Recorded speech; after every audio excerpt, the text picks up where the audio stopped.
What is the difference between the government has responsible and the government is responsible?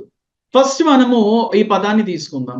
Responsibility అంటే బాధ్యత, ఇది ఒక పేరు, అవునా? Noun responsibility. ఇంకొక వర్డ్ ని కూడా తీసుకుందాం, బాధ్యతగా ఉండటం. నేను బాధ్యతాయుతంగా ఉన్నాను అని చెప్పాలనుకోండి, రెస్పాన్సిబుల్ అనేటువంటి దాన్ని యూజ్ చేస్తాం. ఇది ఒక అడ్జెక్టివ్. ఇప్పుడు అతను బాధ్యతాయుతంగా ఉన్నాడు అని చెప్పాలి. ఎలా చెప్తాను? He is responsible. అతను అలా ఉన్నాడు, అతనికి బాధ్యత ఉంది.